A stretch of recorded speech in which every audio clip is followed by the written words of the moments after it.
गोपाल गोविंद राम श्री मधुसूदन गिरिधारी गोपीनाथ मदन मोहन गोपाल गोविंद राम श्री मधुसूदन गिरिधारी गोपीनाथ मदन मोहन हरि बोल हरि बोल हरि बोल हरि बोल बाहु तुले नेते नेते हरि बोल हरि बोल बाहु तुले नेते। हरे कृष्ण। आप सभी भक्तों का हार्दिक स्वागत है चैतन्य चरितामृत क्लास में। तो हम लोग चैतन्य चरितामृत का आदि लीला चर्चा कर रहे थे और विशेष रूप से भगवान श्री चैतन्य महाप्रभु का जन्म लीला के बारे में हम लोग चर्चा कर रहे थे, जो आदि लीला के अध्याय क्रमांक 13 में वर्णन है। तो आगे का हम लोग आज चर्चा करते हैं। उससे पहले थोड़ा मंगलाचरण कर रहे थे हम। ओम अज्ञानतिमिरन्धस्य ज्ञानञ्जनशलाकया चक्षुरुन्मिलितं येन तस्मै श्रीगुरवे नमः। श्रीचैतन्यमनोभीष्टं स्थापितं येन भूतले स्वयं रूपकदा मह्यं ददान्ति स्वपदान्तिकं। वन्देऽहं श्रीगुरोः श्रीयुतपदकमलं श्रीगुरून् वैष्णवांश्च श्रीरूपं साग्रजातं सहगणरघुनाथान्वितं तं सजीवं साद्वैतं सावधूतं परिजनसहितं कृष्णचैतन्यदेवं श्रीराधाकृष्णपादान् सहगणललिता श्रीविशाखान्वितं च। हे कृष्णा करुणा सिंधु दीनबंधु जगतपते गोपेश गोपिका कांत राधा कांत नमस्तुते। तप्त कांचन गौरांगी राधे वृंदावनेश्वरी वृषभानुसुते देवी प्रणमामि हरिप्रिये। वाञ्छाकल्पतरुभ्यश्च कृपा सिन्धुभ्येव च पतितानां पावनेभ्यो वैष्णवेभ्यो नमो नमः। जय श्री कृष्ण चैतन्य प्रभु नित्यानंद श्री अद्वैत गदाधर श्रीवासादि गौर भक्त वृंद। हरे कृष्णा कृष्णा कृष्ण हरे हरे, हरे राम राम राम हरे हरे। वंदे गुरूनीश भक्तान् ईशमीशावतारकान् तत्प्रकाशंस तत्शक्ति कृष्ण चैतन्य संजकम्। वंदे श्री कृष्ण चैतन्य नित्यानंद सहोदितौ गौड़ोदये पुष्पवन्तौ चित्रौ स्यन्दौ तमोनुदौ। यद्वैतं ब्रह्मोपनिषदि तदपश्यतनुबाह्य आत्मान्तर्यामि पुरुषः स्वस्यांश विभवः। षडैश्वर्य पूर्णय इह भगवान् स स्वयंमयं न चैतन्यात् कृष्ण जगति परम तत्व परमयः। अनर्पित चरिं चिरात् करुणयावतीर्ण कलौ समर्पयितुम् उन्नत उज्ज्वल रसां स्वभक्ति श्रियं। हरिपुरट सुंदर दिति कदम्ब संदीपितः सदा हृदय कंदरे स्फुरतु सचिनंदन। राधा कृष्ण प्रणय विकृति हल्लादिनी शक्तिरस्मादेकात्मानम् अपि भुवि पुरा देह भेदं गतौ तौ। चैतन्याख्यं प्रकटमधुनं तद्वयं चैक्यमाप्तं राधा भाव द्युतिसुबलितं नौमि कृष्ण स्वरूपं। श्रीराधायाः प्रणय महिमा कीदृशो वा नयेवा सद्यो येनाद्भुत मधुरिमा कीदृशो वा मदीयः। सौख्यं चास्यामदनुभवतः कीदृशं वेति लोभात् तद्भावाढ्य समजनि सचि गर्भ सिंधु हरिंदु। संकर्षण कारणत साई गर्भोदशाई च पयोधिसाई शेषस्य जस्यांश सकलस नित्यानंदाख्य रामं शरणं ममास्तु। मायातीत व्यापी वैकुंठ लोके पूर्णैश्वर्य श्री चतुर्व्यूह मध्ये रूपम यशोद्भाति संकर्षणाख्यं तं श्री नित्यानंद रामं प्रपद्ये। माया भर्त जांड संगाश्रयांगः सेते साक्षात्कारणां बोधि मध्ये यस्येकांशः श्री पुमानादिदेवस्तं श्री नित्यानंद रामं प्रपद्ये। यस्यांशयां सहस्रीलगर्भोदशायी यन्नाब्जं लोकसंघातनालं लोकसृष्टुसूतिका धाम धातुस्तं श्री नित्यानंद रामं प्रपद्ये। यस्यांशयां सह परमात्माखिलानां पोष्टा विष्णुर्भाति दुग्धाद्विषायी क्षोणीर्भर्ता यत्कला स्वप्यनन्तस्तं श्री नित्यानंद रामं प्रपद्ये। माया महाविष्णु जगत्कर्ता माया यः स्फुरत्यदः तस्यावतार एवायम् अद्वैताचार्य ईश्वरः। अद्वैतं हरिणाद्वैत आचार्यं भक्ति संसनात् भक्तावतारम् ईशं तम् अद्वैत आचार्यमाश्रये। पंचतत्वात्मकं कृष्णं भक्तरूपस्वरूपकं भक्तावतारं भक्ताख्यं नमामि भक्तशक्तिकम्। हरे कृष्णा कृष्ण कृष्ण हरे हरे, हरे राम राम राम हरे हरे। नमो विष्णुपदाय।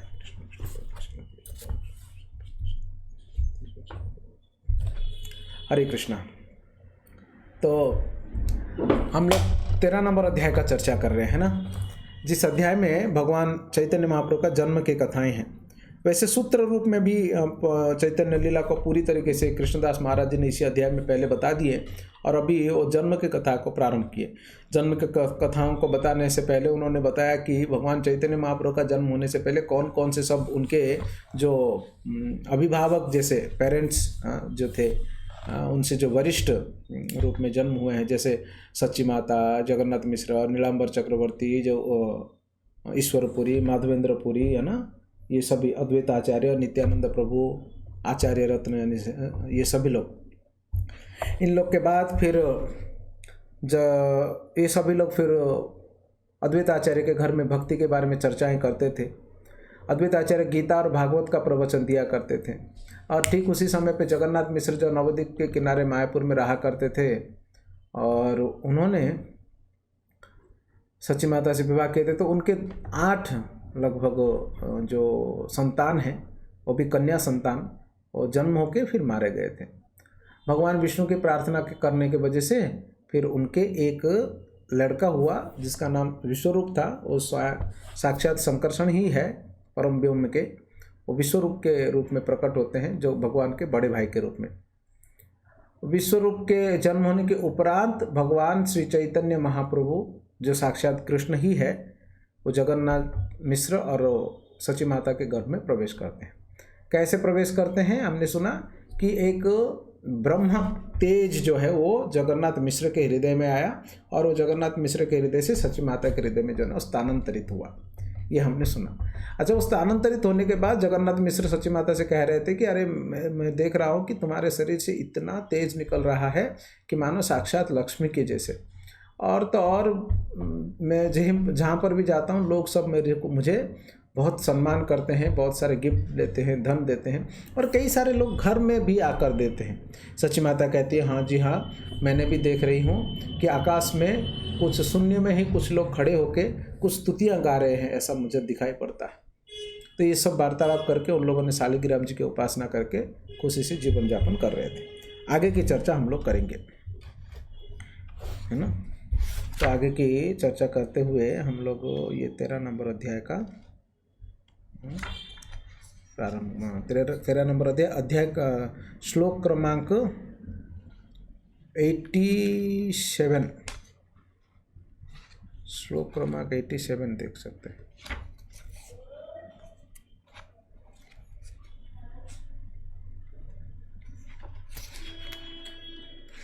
चैप्टर 13 और 87।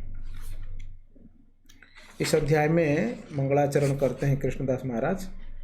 सप्रसिद्ध तो चैतन्य देव यस्य प्रसादतः तल्लीला वर्णने योग्य सद्य स्याद् अदमोप्ययम्।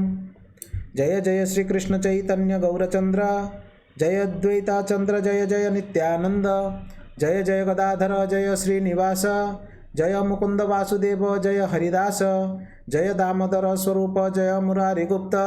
ऐ सब चंद्रोदये न तमः कैल लुप्त। हेते हेते हैल गर्भ त्रयोदश मास, तथापि भूमिष्ठ न हे मिश्रे रहैल त्रास। नीलांबर चक्रवर्ती कहिल गणिया, ऐ मासे पुत्र हबे शुभ लक्षण पाया। तो सची माता के घर में भगवान आ गए, और भगवान के आने के बाद देखते देखते 13 महीना बीत गया। साधारणतः जो संतान होता है, जो बच्चा होता है माता के गर्भ में, वो कितना दिन रहता है? 9 महीना, 10 महीना, ज़्यादा से ज़्यादा, है ना। 9 महीना 10 महीने में उसका प्राकट्य यानी जन्म हो जाता है। परंतु भगवान ये 9 महीना 10 महीने में नहीं, 13 महीने तक गर्भ में रहे। इसके वजह से जगन्नाथ मिश्र को चिंता होने लगी। तो उन्होंने अपने ही ससुर जी, उनके ससुर जी कौन? जगन्नाथ मिश्र के ससुर जी नीलांबर चक्रवर्ती। नीलांबर चक्रवर्ती कौन है मालूम है? गर्ग मुनि है। कृष्ण लीला में जो गर्गाचार्य जी है, गर्ग मुनि, वही नीलांबर चक्रवर्ती के रूप में आते हैं। तो जगन्नाथ मिश्र जी अपने ससुर जी से पूछताछ करते हैं। तो नीलांबर चक्रवर्ती कहते हैं, क्योंकि वो ज्योतिषी है, बहुत बड़े विद्वान है, तो वो हिसाब लगा के बोलते हैं कि बस इसी महीने में लड़का जन्म होगा। वो पहले से बता दिए, नीलांबर चक्रवर्ती पहले से बता दिए कि इसी महीने में होगा, और तो और लड़का जन्म होगा। 14 मास सके मास ये फाल्गुन पौर्णमासीर संध्या काले हैल शुभ लक्षण न। इस प्रकार से 1486 फाल्गुन महीना और पौर्णमासी के संध्या के दिन वो शुभ नक्षत्र आया। 1407 एक्चुअली ईस्वी शक संवत कहते हैं उसको, और ऐसे जो 1486 ख्रीष्टाब्द है, उसमें फाल्गुन महीने में मतलब फरवरी मार्च के है ना पूर्णिमा के दिन वो शुभ घड़ी आया। भक्ति विनोद ठाकुर जी कहते हैं ग्रह नक्षत्रों की गिनती के अनुसार शुक्र मेष राशि पर और अश्विनी नक्षत्र में था। ये सब ज्योतिष शास्त्री जो जान सकते हैं। किंतु सिंह राशि पर तथा उत्तर फाल्गुनी नक्षत्र पर था। चंद्र पूर्व फाल्गुनी पर था और शनि ज्येष्ठा नक्षत्र वृश्चिक राशि पर और बृहस्पति पूर्वाषाढ़ी नक्षत्र और धनुर राशि पर था। मंगल श्रवणा नक्षत्र और मकर राशि पर था। रवि कुंभ राशि और पूर्व भद्रपाद नक्षत्र पर, राहु पूर्व भाद्रपदा और बुध उत्तर भाद्रपदा नक्षत्र और पर मीन राशि पर था। ये सिंह लग्न का दिन था। सिंह लग्न में है ना, और पूर्णिमा के दिन शाम के समय पर ये वो शुभ घड़ी आया जो भगवान चैतन्य महाप्रभु का प्रकट होने का समय आया।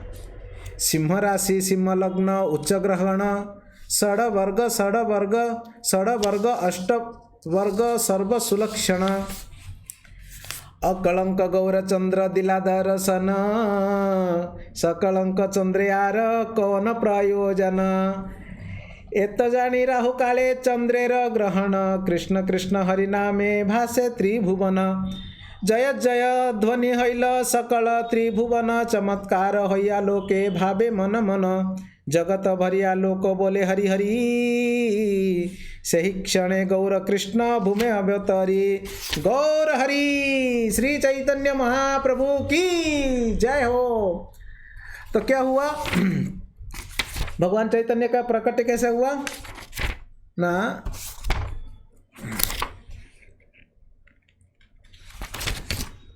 हाँ, तो वो शुभ घड़ी आया। सिंह राशि सिंह लग्न सारे ग्रह नक्षत्र अपने अपने एकदम शुभ जगह पर हैं। ठीक उसी समय पर अकलंक गौरचंद्र दिलाधर सन, अकलंक गौरचंद्र श्री चैतन्य महाप्रभु एकदम से गोरे थे, पिघले हुए सोने की जैसा, किसी भी प्रकार के कलंक कहीं पर भी नहीं था। अकलंक गौरचंद्र दिलाधर सन सकलंक चंद्र यार कौन प्रयोजन। पूर्णिमा का दिन है कि नहीं, तो पूर्णिमा का दिन में साधारणतः चंद्र जो है ना एकदम से खिला हुआ दिखना चाहिए, है ना। तो फाल्गुन पूर्णिमा तो एकदम चांद दिखना चाहिए खिला हुआ, परंतु क्योंकि और वो जो चांद है जो हमें दिखता है आकाश में, उसमें तो कलंक होता है ना। आप देखे होंगे, आप चांद को देखेंगे, रोशनी सुशीतल रोशनी देता तो जरूर है, परंतु उस चांद में काला काला सा धब्बा भी है, उसको कलंक कहते हैं, चंद्र कलंक। तो चंद्र में कलंक है। तो कृष्णदास कविराज गोस्वामी कहते हैं, अरे अकलंक गौर चंद्र दिलाधर सन, जो बिना कलंक वाले जो गौरचंद्र है उन्होंने दर्शन दिए, तो सकलंक चंद्र यार कौन प्रयोजन। और जो कलंक के साथ वाला चंद्र है मतलब चंद्रमा आकाश में जो है, उसकी क्या आवश्यकता है यार। अच्छा, उसकी आवश्यकता नहीं है तो फिर इसलिए राहु जो है वो चंद्र को ग्रास कर लिया, चंद्र ग्रहण हो गया। देखो मतलब कितना सुंदर तुलना है, क्योंकि अकलंक गौरचंद्र का प्राकट्य हुआ, इसलिए सकलंक चंद्रमा की जरूरत नहीं है करके राहु खा लिया इसलिए ग्रहण आ गया और आकाश में चंद्र जो है ना गायब हो गए।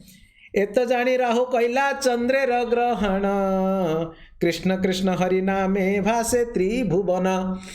इसलिए राहु बोला कह रहे तुम्हारा कोई जरूरत नहीं यार, देखो गौरचंद्र का प्राकट्य हो गया वहां पर, चलो तुमको मैं ग्रास कर लेता हूँ। राहु खा गया उस चंद्र को, इसलिए चंद्र ग्रहण हुआ। और चंद्र ग्रहण होते ही चारों तरफ भगवान का नाम का कीर्तन होने लगा। हरे कृष्ण कृष्ण कृष्ण हरे हरे, हरे राम राम राम हरे हरे। तो चारों तरफ कृष्ण नाम क्यों होने लगा, क्योंकि मैं आपको बताया था ग्रहण के समय पर भगवान का नाम का कीर्तन, भगवान का नाम का जप करना चाहिए। तो ग्रहण में जो भी कमियां हैं वो सब जो है वो दूर होते हैं और अत्यंत शुभ माना जाता है। जय जय ध्वनि हैला सकल त्रिभुवन, चमत्कार हैया लोको भावे मन मन। चारों तरफ जय ध्वनि होने लगा, जय हो गौर हरि की जय हो। जगत भरिया लोके बोले हरि हरि, बोलिए हरि हरि हरि हरि हरि हरि। सही क्षण गौर कृष्ण भूमे अवतरी। बस उसी टाइम पर इधर चंद्र ग्रहण था, पूरे संसार भर के लोग जो है ना हरि हरि हरि हरि बोल रहे थे, कृष्ण कृष्ण कृष्ण कृष्ण बोल रहे थे, चारों तरफ ध्वनि चहक रहा था। और उसी समय पर भगवान चैतन्य महाप्रभु गौर कृष्ण, जो कृष्ण है मगर गोरे हैं, गौर कृष्ण की दासी मीरा रसना कृष्ण भजे। जो मीराबाई भी जो गाती है जिस गौर कृष्ण के बारे में, वो गौर कृष्ण वो प्रकट हुए। प्रसन्न होइल सब जगते रमन। जैसे ही चैतन्य महाप्रभु का प्रकट हुआ, सभी जगत के सभी लोगों का मन प्रसन्न हो गया। चैतन्य भागवत आदि ग्रंथों में लिखा गया है कि उस समय पर चैतन्य महाप्रभु प्रकट होने से पहले, क्योंकि नाम का प्रकट किया उन्होंने, इसलिए सभी लोग नाम ले रहे थे, हरि हरि नाम ले रहे थे।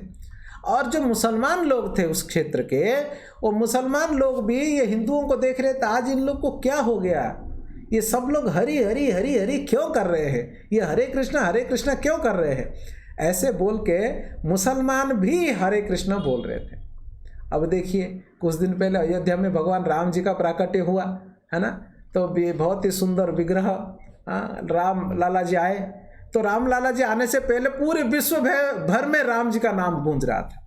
पहले नाम को प्रकट किए भगवान, सभी लोग, यहाँ तक कि जो विरोधी लोग हैं, यहाँ तक कि जो मुसलमान हैं, जो ईर्षालु है, जो द्वेषी जन है, वो भी भगवान का राम का नाम ले रहे थे। बोले थे ये राम मंदिर की क्या जरूरत है, ये राम मंदिर बना के इन्होंने अच्छा किया, राम मंदिर बना के बुरा किया, राम मंदिर ही इनका ये है वो है, जो भी है वो निंदा कर रहे थे, मगर मुख में तो राम का नाम आ रहा था, अयोध्या का नाम आ रहा था, राम लाला का नाम आ रहा था।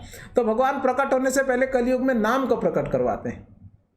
तो इसलिए उस समय मुसलमान लोग भी भगवान का नाम ले रहे थे, सभी लोग, जैसा अभी हुआ। तो इस प्रकार से भगवान श्री चैतन्य महाप्रभु का प्राकट्य होता है। और जैसे ही प्राकट्य हो जाता है धराधाम में भगवान का, फिर सभी लोग प्रसन्न हो जाते हैं एकदम से।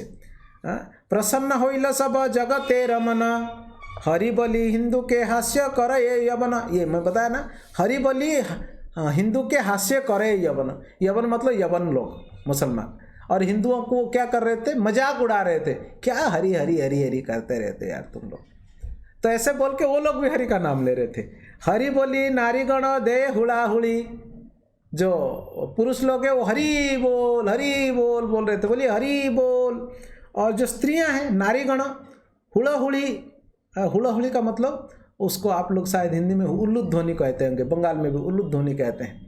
वो माताओं को करना होता है, वो अपने जीवा को ऐसे उसका ऐसे वाइब्रेट करेंगे तो उससे ना एक ध्वनि निकलता है, उसको उल्लू ध्वनि कहते हैं। और वो बहुत ही शुभ माना जाता है। माताएं करेंगे तो शुभ, पुरुष करेंगे तो अशुभ माना जाता है ना। वो मुझे आता है मगर वो नहीं करना चाहिए पुरुषों को ऐसा। एक बार मैंने गड़बड़ी कर दिया था। वो जगन्नाथ मंदिर में जगन्नाथ जी का दर्शन कर रहा था पुरी में, तो सभी लोग हरि बोल, जगन्नाथ जी का पट खुला, सब लोग हरि बोल कहने लगे, बेबे हरि बोल। तो मुझे आइडिया था कि उल्लू ध्वनि भी करते, कुछ माताएं वहाँ पर उल्लू ध्वनि कर रहे थे हुड़हुड़ी, तो मैं भी वहाँ पर ऐसे ही कर दिया। तो किसी का नज़र मेरे ऊपर पड़ा तो आके तुरंत पकड़ा, एकदम बड़े बड़े आंख करके गुस्से में, क्या कर रहा है, थोड़ा भी अक्ल नहीं है, अशुभ है, अशुभ होगा। मैं बोला सॉरी ऐसा करके। तो वहाँ का ऐसा प्रथा है कि ऐसा। तो हरि बोलो हुड़ाहुड़ी, हरि बोलो मतलब जो पुरुष है वो हरि बोल बोलेंगे और जो माता है वो हुड़ाहुड़ी देंगे ऐसा। बंगाल में आप जाएंगे, चाहे मायापुर मंदिर जाएंगे तो वहाँ पर आपको देखने के लिए मिलेगा। या मायापुर मंदिर अगर लाइव देखते रहेंगे तभी भी आप देख सकते हैं, आरती के समय पर वो लोग करते हैं। स्वर्गे वाद्य नृत्य करे देव कौतूहली। और स्वर्ग में सारे देवता लोग भी अपने अपने वाद्य यंत्रों को बजाकर वो वहाँ पर एकदम से मस्त प्रसन्न होकर नाच रहे हैं। प्रसन्न होइल दस दिग प्रसन्न नदी जड़ा। अब अभी देखो चैतन्य महाप्रभु मतलब भगवान प्रकट होने से क्या क्या सब हो रहा है वो सब बता रहे, ध्यान से सुनिए, बहुत सुंदर।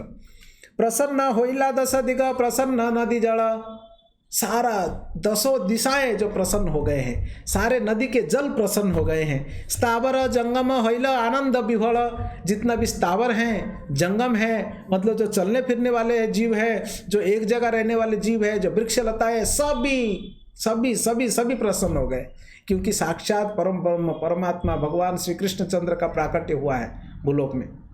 नदिया उदयगिरी पूर्णचंद्र गौर हरि, कृपा करी हईल उदय, पाप तम हईल नाशत, त्रिजगतेर उल्लास, जग भरी हरिध्वनि हय। क्या हुआ? नदिया उदयगिरी, नदिया उदयगिरी मतलब नदिया में प्रकट हुए।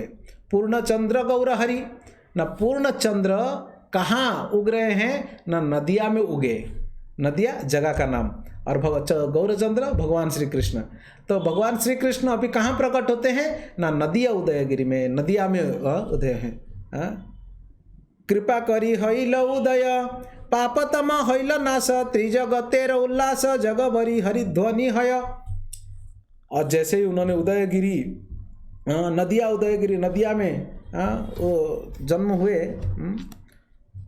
जो पूर्ण चंद्र हैं, मायापुर चंद्र, जैसे हम लोग कहते हैं ना मायापुर के मंदिर को मायापुर चंद्रोदय मंदिर, ना मायापुर में चंद्र उदय होने वाला मंदिर नहीं, मायापुर चंद्र उदय मंदिर।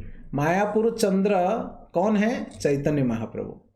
मायापुर के चंद्र कौन है? चैतन्य महाप्रभु। और चैतन्य महाप्रभु वहाँ पर प्रकट हुए, इसलिए मंदिर का नाम है मायापुर चंद्र उदय मंदिर, मायापुर चंद्रोदय मंदिर। हाँ, हमारे मंदिर का जो नाम है वहाँ पर, है ना। तो मायापुर चंद्र चैतन्य महाप्रभु है, क्योंकि मायापुर के चांद है वो, तो उनका प्राकट्य, उदय मतलब प्राकट्य, है ना।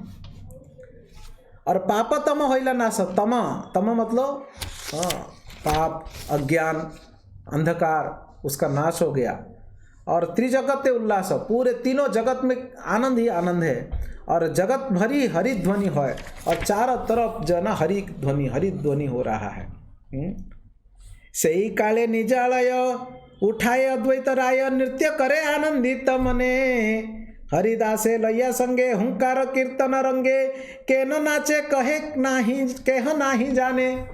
ओहो, देखो देखो, सही काले निजालय, उस टाइम पे अपने घर में, निजालय, आलय मतलब घर, निजालय मतलब अपने घर में, ठीक उसी टाइम पर। अभी देखो जगन्नाथ मिश्र के घर में तो चैतन्य महाप्रभु का प्राकट्य हुआ, और उस समय सची माता कहाँ पर बैठी थी? एक्चुअली वो एक नीम का वृक्ष है, उस नीम के वृक्ष के नीचे उनका घर है, कुटिया, और उस कुटिया में उनका प्राकट्य हुआ जगन्नाथ मिश्र के। और अपने अपने घर में थे, अद्वैत आचार्य अपने घर में थे, थोड़ी दूर पे उनका घर है अद्वैत आचार्य। तो अद्वैत आचार्य उनके घर में थे, और अपने घर में उठिया अद्वैत राय, और अचानक उठ गए, और उनको अंदर से एक अद्भुत सा आनंद हो रहा था, प्रफुल्लता हो रही थी, और वो क्या करने लगे?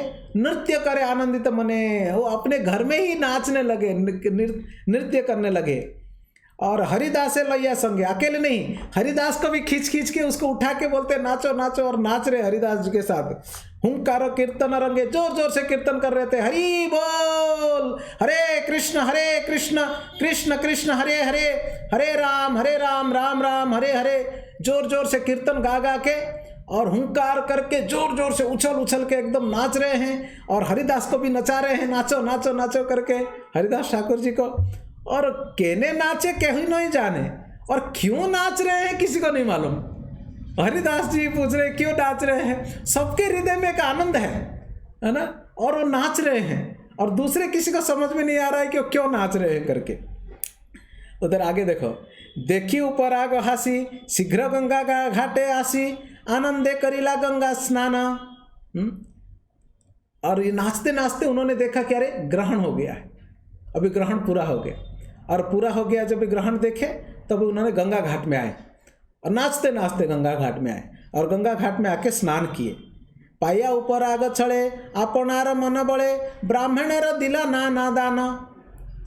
अभी अद्वैत आचार्य को तो मालूम था क्योंकि भगवान आ गए करके, क्योंकि उन्होंने ही तो बुलाया था। ओंकार देखे, आपको याद है कि नहीं, जो इमीडिएट कॉज है चैतन्य महाप्रभु का प्राकट्य होने का, भगवान चैतन्य कृष्ण का यहाँ पर चैतन्य महाप्रभु के रूप में प्रकट होने का जो आशु कारण कहते हैं ना, द इमीडिएट कॉज, वो अद्वैत आचार्य ही है। क्योंकि अद्वैत आचार्य ही हुंकार देके और शालिग्राम में गंगा जल और तुलसी पत्ता के साथ भगवान जी का आह्वान किए थे कि प्रभु आपको आना पड़ेगा, आपको आकर अपनी भक्ति का प्रचार करना पड़ेगा, इस संसार को उद्धार करना है, तो बाकी किसी की बस की बात नहीं है। ऐसे करके उन्होंने ही तो इनवाइट किया था, और इसलिए भगवान अभी आ गए और ये इनको पता चल गया। इसलिए वो ग्रहण का बहाना दे के गंगा जी में स्नान करके आके बहुत सारे धन संपत्ति सबको क्या कर रहे हैं, गिफ्ट में दे रहे हैं, बांट रहे हैं ना। क्या है ना, ग्रहण हो गया ना, तो अभी सब ब्राह्मणों को दान देना चाहिए ग्रहण में, तो इसलिए वो दान दे रहे हैं सबको। जगत आनंदमय देखी मने स विस्मय, ठारे ठारे कहे हरिदास, तुम्हारा ये छन रंग मोर मन परसन, देखी किछु कार्य आछि भास। हरिदास ठाकुर देख रहे हैं ये क्या हो रहा है?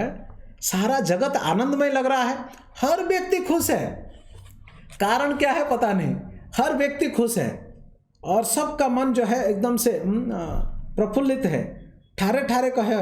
और हरिदास जी मतलब इशारे में बोल रहे अद्वैत आचार्य को, क्या बात है, क्या बात है, क्या चल रहा है? इशारा में पूछते हैं ना, क्या चल रहा है, इतना खुश क्यों है, क्यों सब बांट रहे हैं गिफ्ट सबको, और इतना प्रफुल्लित मन क्यों है?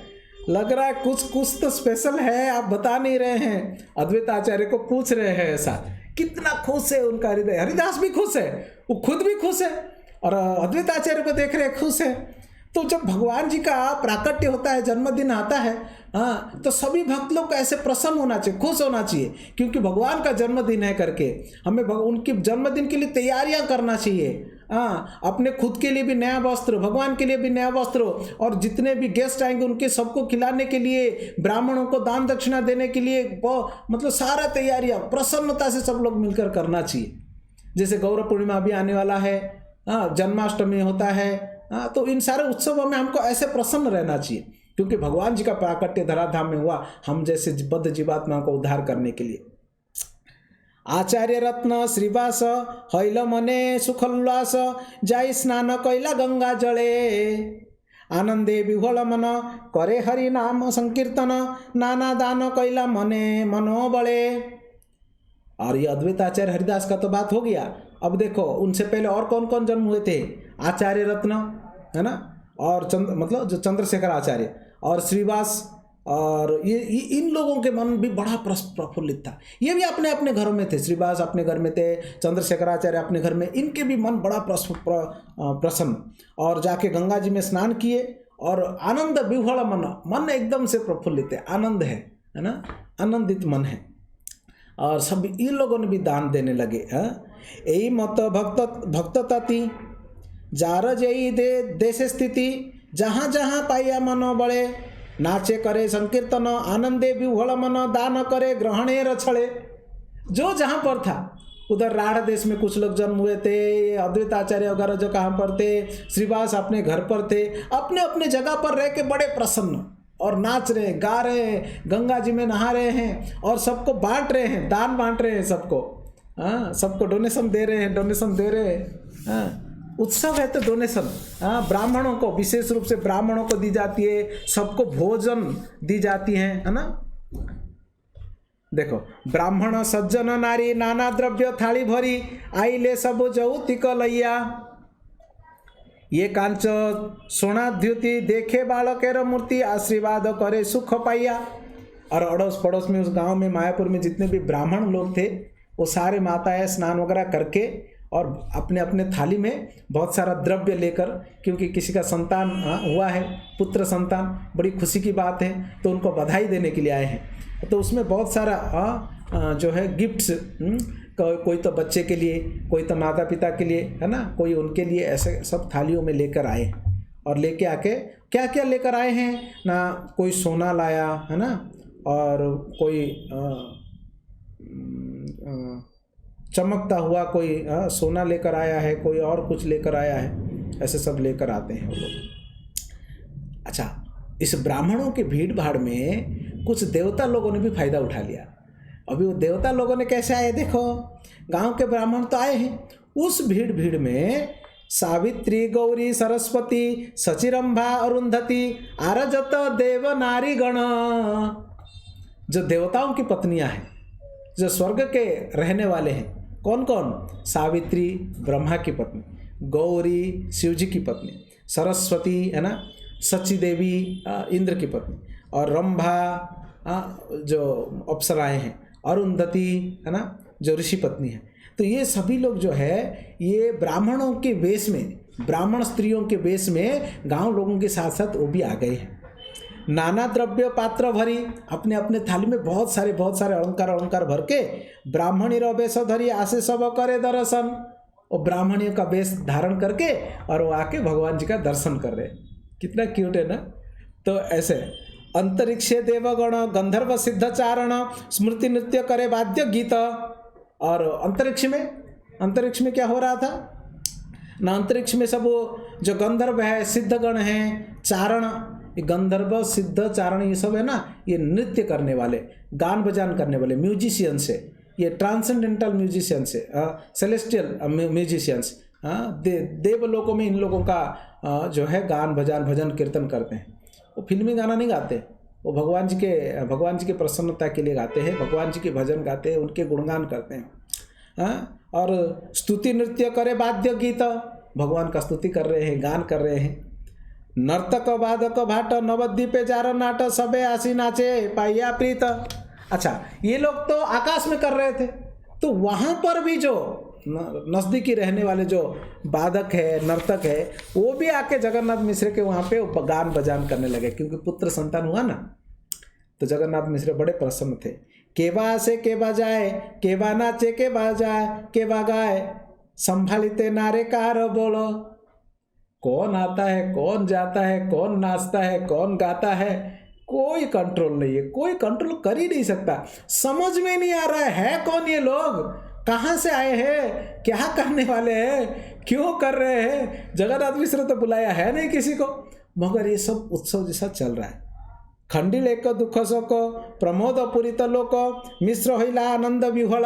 सबका दुख चला गया, सबको ऐसा है, अरे जगन्नाथ जी का लड़का हुआ ना, जगन्नाथ मिश्र का लड़का हुआ ना, देखा क्या तुमने? बाप रे बाप, वो तो सोने के जैसा चमक रहा है, बहुत क्यूट सा है, तुमने नहीं देखा?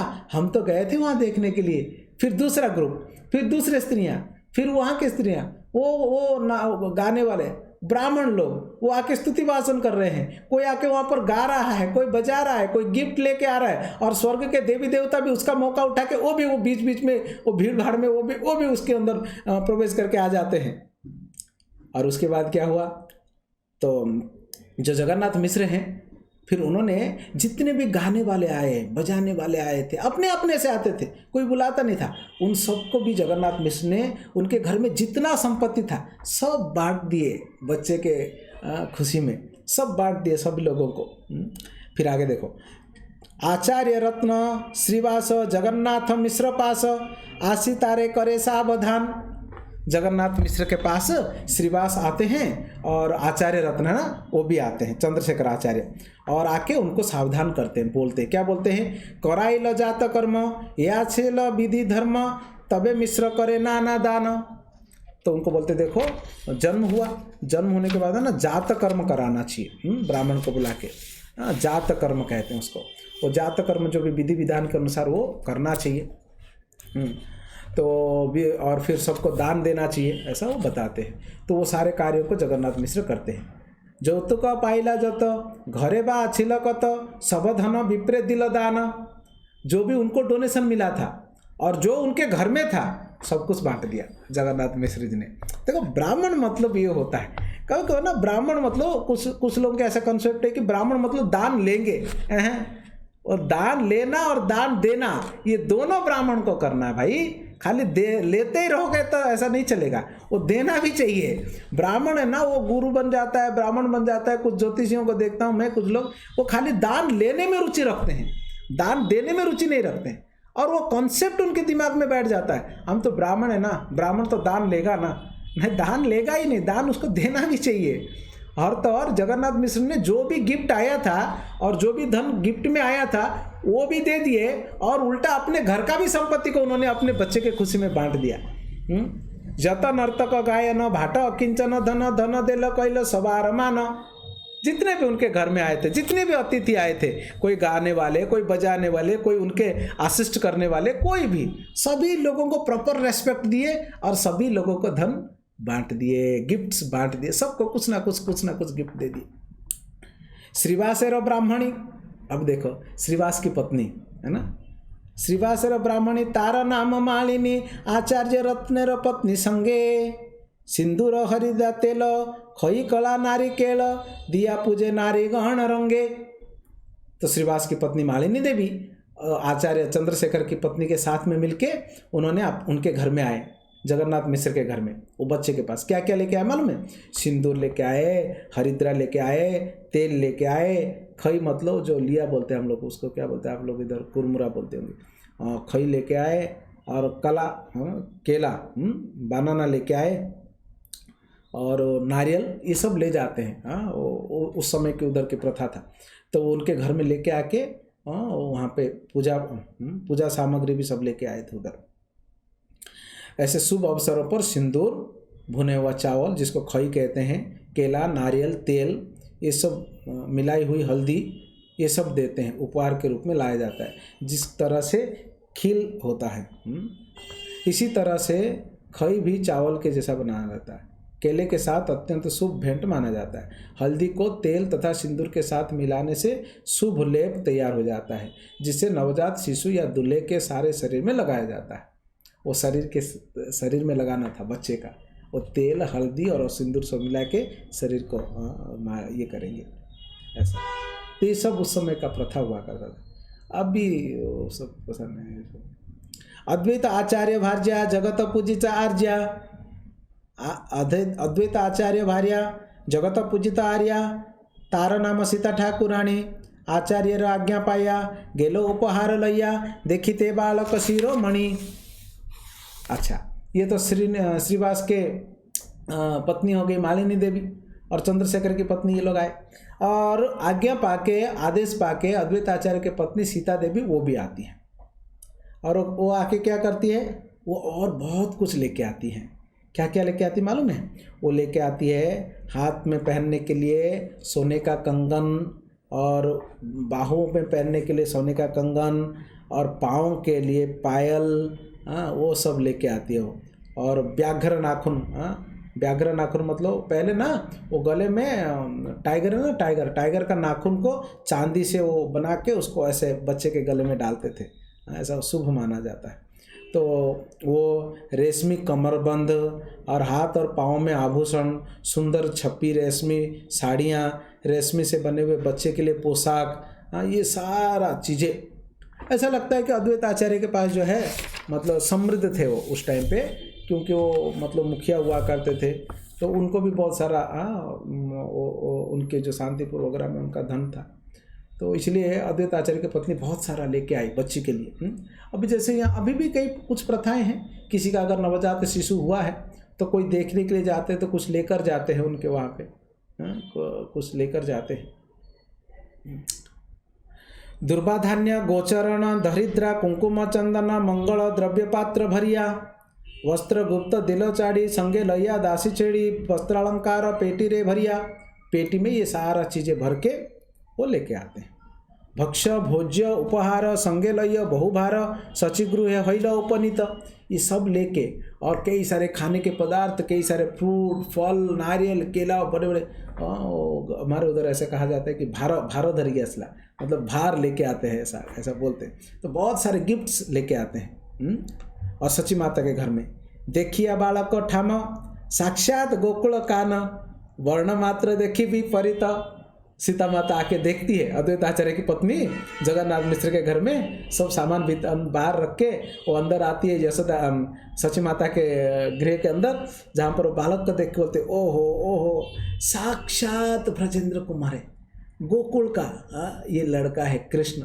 मगर एकमात्र गड़बड़ी है। क्या गड़बड़ी है? रंग गड़बड़ी है। ये सांवला नहीं है, गोरा है। वर्ण मात्र विपरीत, ये उल्टा हो गया इसका कलर, बाकी तो हूबहू वही है। सर्वांग सुनिर्माण सुवर्ण प्रतिमा भान सर्वांग सुलक्षणमय बालकेर दिव्य ज्योति देखे पाइल बहु प्रीति वात्सल्यत द्रविड़ हृदय। बच्चे को देखे इतना सुंदर है, सारे अंग परफेक्ट है, एकदम से गोरा सा पिघला हुआ सोने के जैसा। और उसको देखकर ऐसा लग रहा था कि बच्चे के शरीर से तेज निकल रहा है। अरे क्यों ना निकलेगा, ब्रह्म तेज तो उन्हीं से निकलता है। और उससे देखकर सीता माता के हृदय में वात्सल्य प्रेम जागृत होने लगा। और दुर्बा धान्य ये सब जो भी था है ना, वो नवजात शिशु के सिर पर दुर्बा घास रखा और धान्य रखकर आशीष दिया दीर्घायु भव करके। किंतु भूत प्रेत दानी ये सब इसके भय के कारण डाकिनी साकिनी हईते शंका उपजिल चित्ते डरे नाम थोइल निमाय। तो सबसे पहली बार सीता माता यानी अद्वैत आचार्य की पत्नी बच्चे को देखी, उनकी सुंदरता को देख के उसको बहुत अच्छा लगा, बहुत क्यूट से गोरे गोरे से एकदम से। और उनके सिर पे चावल अक्षत कहते हैं उसको, और चावल और दुर्बा घास वगैरह रख के उनको दीर्घायु का आशीर्वाद देते देते वो सोचने लगी कि अगर इसके ऊपर कोई काला छाया या कोई ऐसे जो नेगेटिव एनर्जी अगर अटैक करेगा तो डाकिनी सांगिनी करके साखिनी डाकिनी साखिनी करके ऐसे होते हैं कुछ डायनिया। वो एक्चुअली ये सब शिव जी के पत्नी के संगियाँ हैं, संगिनियाँ। ये भूत प्रेत के जोनी में होते हैं ये लोग, तो इनका भय लगा रहता है और ये अशुभ भी माने जाते हैं। तो ये कभी कभी इधर उधर भटकते रहते हैं, कभी यहाँ आ जाएंगे। तो ऐसे सोच के उस बच्चे का नाम उन्होंने क्या रखा मालूम है? निमाय। निमाय निमाय निमाय रखा नाम। तो ये निमाय वाला नाम जो है कौन रखा? सीता माता। अद्वैत आचार्य की पत्नी ने उनका नाम रखा निमाय। इससे पहले तो एक और नाम था गौर हरि, मैंने बताया था, क्योंकि बचपन में कुछ माताएं वो जब भी रोते थे फिर माताएं उनको हरी हरी हरी हरी बोल के उनको हंसाते थे, तो इसलिए उनका नाम गौर हरि हो गया था। अभी आगे होने वाला है। सबसे पहले तो अभी जन्म लीला चल रहा है ना, हाँ सबसे पहले अभी जन्म लीला चल रहा है ना, तो सबसे पहला नाम उनका निमाय हुआ। भगवान का नाम सबसे पहले क्या हुआ? निमाय। अच्छा, निमाय क्यों नाम हुआ? निमाय नाम तो इसलिए हुआ क्योंकि ये नीम वृक्ष से संबंधित है। नीम वृक्ष, नीम के वृक्ष जो है ये बहुत ही इतना शुभ और पवित्र माना जाता है कि अपशकुन विशेष रूप से जो नेगेटिव एनर्जी है नीम वृक्ष के आसपास नहीं आएगा। भूत प्रेत वगैरह भी नीम वृक्ष के नीचे कभी नहीं रहेंगे वो लोग। वो नीम वृक्ष उनको जमता नहीं है। ये ऑस्पिशियस माना जाता है। भगवान जगन्नाथ जी का भी जो विग्रह है ना वो नीम के वृक्ष से ही बनता है, नीम के लकड़ी से ही बनता है, उसमें कीड़े भी नहीं लगते। तो इसलिए माँ भगवान का नाम सबसे पहले हो गया निमाय। पुत्र माता स्नान दिने दिल वस्त्र आभूषणे पुत्र सह मिश्रेर सम्मानी सची मिश्रेर पूजा लैया मने ते हर्षित हैया घरे आइल सीता ठाकुरानी। और बच्चे को भी स्नान वगैरह सब करवाए, फिर सची माता को और जगन्नाथ मिश्र को भी गिफ्ट दिया, बच्चे के माता पिता को भी गिफ्ट दिया, उसका नामकरण भी किया। ये सब करके सीता ठाकुरानी अपने घर में वापस आ गए, अद्वैत आचार्य की पत्नी। ये छे सची जगन्नाथ पुत्र पाया लक्ष्मीनाथ पूर्ण होइला सकल वांछित। यहाँ पर जगन्नाथ मिश्र और सची माता के हृदय एकदम भर गया, प्रफुल्लित, क्योंकि भगवान को उनके पुत्र के रूप में प्राप्त किए। धन धान्य भरे घर लोकमान्य कलेवर दिने दिने हय आनंदित। पूरा धन धान से घर भर गया, सब लोग आ रहे हैं, कुछ ना कुछ ला रहे हैं, और दिन प्रतिदिन जो है ना खुशियाँ बढ़ रही है। मिश्र वैष्णव शांत अलंपट शुद्ध दांत धन भोगे नहीं अभिमान। जगन्नाथ मिश्र बड़े सरल हैं, वैष्णव थे वो। और दांत मतलब, दांत शब्द का अर्थ होता है वो अपने इंद्रियों को जो कंट्रोल करते हैं, नियंत्रित रहते हैं, लंपट नहीं है, शुद्ध हैं, बड़े शांत हैं। इसलिए इतना सारा धन आ गया मगर उनके अंदर कभी अहंकार नहीं आया। कभी कभी ऐसा होता है ना, अगर गरीब व्यक्ति है, अचानक उसको अगर बहुत सारा धन मिल जाता है या रेस्पेक्ट मिल जाता है, नाम मिल जाता है ना, फिर उसका रुतबा बदल जाता है। उसका एटीट्यूड चेंज हो जाता है ना। अरे कुछ ना हो के भी लोग ऐसे बिहेव करते तो होने पर क्या। और कभी कभी होगा करके ये आशा करके भी लोग ऐसे बिहेव करते हैं बस कल मैं धनी हो जाऊंगा, वो आज से एटीट्यूड दिखाना शुरू कर देंगे। होंगे कि नहीं पता नहीं, उनको ऐसा रहता है, ऐसा स्वप्न रहता है, हवा रहता है, या ऐसा रहता है कि बस कल मैं धनी हो जाऊंगा, फिर आज से ऐसा बिहेव करना शुरू कर देंगे वो ऐसा है। परंतु ये तो भगवान जी के पिताजी हैं, इसलिए कोई धन, कोई सम्मान, इन सारा चीज़ जिनका कोई व्यवहार बदलने वाला नहीं है। वैष्णव को एटलीस्ट इस चीज़ का ध्यान रखना चाहिए। धन होने से या तो कोई मान सम्मान मिल गया, रेस्पेक्ट मिल गया, कोई मुझे प्रणाम कर दिया, तो इससे अपना अहंकार बढ़ना नहीं चाहिए। पुत्रेर प्रभावे जत धन आसी मिले तत विष्णु प्रीते द्विजे देने दान। देखो इम्पोर्टेंट बात, इनको इनके बच्चे को देखने के लिए जो भी लोग आते थे कुछ ना कुछ धन दे जाते थे। तो जो कुछ भी धन इनको मिलता था ना, वो सारे धन को दो जगह लगाते थे। कहाँ कहाँ पे? विष्णु के सेवा में और वैष्णव के सेवा में, ब्राह्मण वैष्णव के सेवा में, दो जगह लगा देते थे सेवा, वो पैसा। ऐसे होना चाहिए, है ना, तभी अनासक्त रह सकते हैं हम उससे। लग्न गणी हर्षमती नीलांबर चक्रवर्ती गुप्ते किछु कहिल मिश्रेर। देखो देखो, नीलांबर चक्रवर्ती है ना, भगवान जी के नाना जी, सची माता के पिताजी, नीलांबर चक्रवर्ती ठाकुर। और ये नीलांबर चक्रवर्ती कौन थे? कृष्ण लीला में मैंने आपको बताया था, कृष्ण लीला में ये गर्ग मुनि हैं। तो उन्होंने उसमें देखा, उनके ज्योतिषी में, तो शास्त्रों में चेक करके उन्होंने देखा बच्चे का जन्म तिथि और समय वगैरह सब महापुरुष के सारा चिन्ह है इसके अंदर। और ये बात उन्होंने जगन्नाथ मिश्र को बताया। एच्छे प्रभु सची घरे कृपाय कैला अवतारे जय यहाँ करे श्रवण गौर प्रभु दयामय तरे ये सदय से जाए ताहार चरण, है ना। इस तरह से चैतन्य महाप्रभु के अहेतु की कृपावश सची देवी के घर में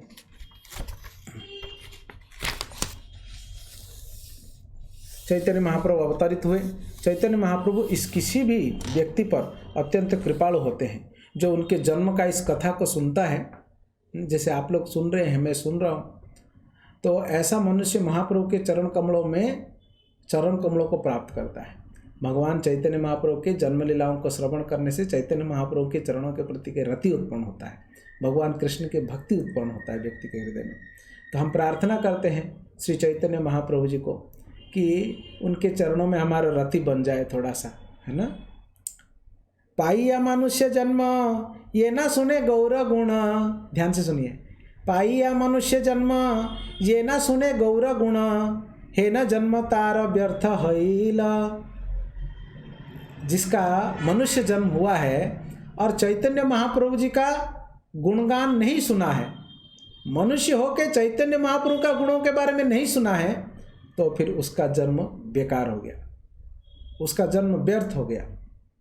पाइया अमृत धुनि प्रिय विष गर्त पानी, जन्मिया से के न नाहे मैल।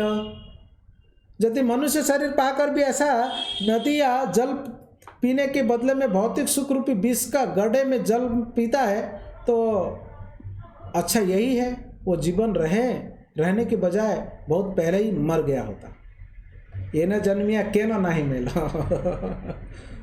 अगर मनुष्य जन्म मिलने के बाद भी अमृत रूपी जो नदी है, कृष्ण कथा, गौर कथा, वो अमृत रूपी नदी है। अमृत रूपी नदी का जल यानी कृष्ण कथा, गौर कथा का अगर नहीं सुनता है व्यक्ति, और विषय रूपी गर्त में, विषय रूपी विषैली, विषय मतलब सांसारिक सुख, सांसारिक सुख जैसा जहर के हांडी में मुंह मारता रहता है, तो ऐसा जन्म होते ही मर जाना सा अच्छा था। मर जाना चाहिए, हमें मर जाना चाहिए अगर हम भौतिक संसार के चीज़ों में अगर हम घुसते हैं।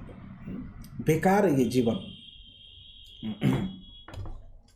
प्रभुपाद जी बहुत सुंदर मतलब तात्पर्य लिखते हैं। प्रबोधानंद सरस्वती चैतन्य चंद्रामृत करके एक ग्रंथ में लिखते हैं इस संबंध में। अचैतन्यमिदं विश्वम यदि चैतन्यमीश्वरम न विदुः सर्वशास्त्रज्ञा यापि भ्राम्यन्ति ते जनाः। यदि भौतिक संसार कृष्ण भावनामृत विहीन है, कृष्ण भक्ति विहीन है, चैतन्य महाप्रभु साक्षात कृष्ण भावनामृत है। अतएव यदि कोई विद्वान या विज्ञानी चैतन्य महाप्रभु को ही नहीं समझता है तो समझाइए कि ये वो जगत में व्यर्थ ही भटक रहा है। अगर कोई चैतन्य महाप्रभु को नहीं समझता है तो इस संसार में व्यर्थ फिजूल का जी रहा है, उसको मर जाना अच्छा है। प्रबोधानंद सरस्वती कहते हैं अचैतन्यमिदं विश्वम, यदि चैतन्यम ईश्वरम न विदुः, अगर नहीं जानता है, सर्व शास्त्राज्ञ ही आपी, सारे शास्त्रों को जानकर भी और चैतन्य महाप्रभु को नहीं जानता है तो भ्राम्यंती ते जनाः, फालतू के इधर घूम रहे हो, टाइम पास करो। आगे क्या कहते हैं, प्रसारित महाप्रेमर पीयूष रस सागरे चैतन्य चंद्रे प्रकटे यो दीने दीन एव सः। जो व्यक्ति चैतन्य महाप्रभु के संप्रदाय के उफनते भक्ति रूपी अमृत का लाभ नहीं उठाता वो निश्चित रूप से सर्वाधिक दरिद्र है। दरिद्र कौन है इस संसार में? चैतन्य महाप्रभु का जो भक्त संप्रदाय में जो भक्ति की उफान, ये जो देखो इस्कॉन का जो प्रचार हो रहा है सब जगह, ये भक्ति का उफान उठ रहा है। अभी हनुमानगढ़ में उफान उठ रहा है।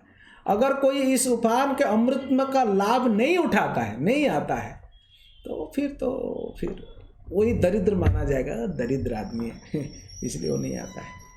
अवतीर्ण गौरचंद्र विस्तीर्ण प्रेम सागरे और सुप्रकाशित रत्नधो यो दीने दीन एव सः।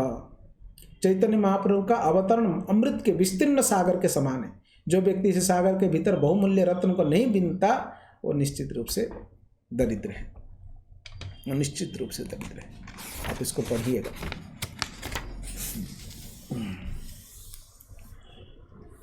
श्री चैतन्य नित्यानंद आचार्य अद्वैत चंद्र स्वरूप रूप रघुनाथ यह सबार श्री चरण सिरे बंदे निज धन जन्म लीला कय गाइल कृष्णदास। तो इस प्रकार से चैतन्य नित्यानंद प्रभु, श्री चैतन्य नित्यानंद प्रभु आचार्य अद्वैत आचार्य स्वरूप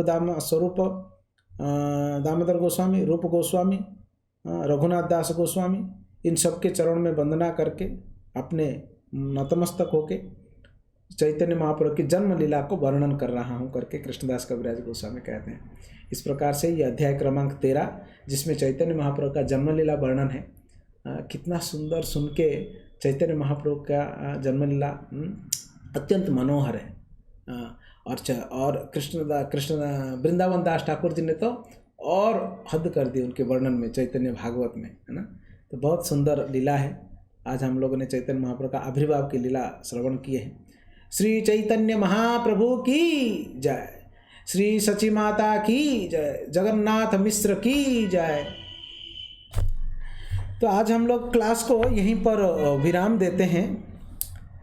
ऐसे भी आज सरदार शहर में हमारा प्रोग्राम, वहाँ पर भी प्रोग्राम है, तो वहाँ का प्रोग्राम जो है रस सिंधु कृष्ण बलराम प्रभु दुबई से आए ना, वो वहाँ पर क्लास लेंगे। मैं भी एक्चुअली वहाँ पर आया हुआ सरदार शहर में। तो आज क्लास हम लोग यहीं पे विराम देते हैं। कल हम लोग चर्चा करेंगे चैतन्य महाप्रभु की बाल लीलाएँ। वो भी बड़े बड़े अद्भुत है और बड़े मनोरम भी भगवान की लीलाएँ। तो कल हम लोगों ने चैतन्य महाप्रभु के बाल लीलाएँ यानी अध्याय क्रमांक 14 का चर्चा करेंगे, है ना। हरे कृष्णा। बहुत बहुत धन्यवाद आप सभी वैष्णवों का, भक्तों का। श्रील प्रभुपाद की जय। निताय गौर प्रेमानंदे। हरि हरि बोल।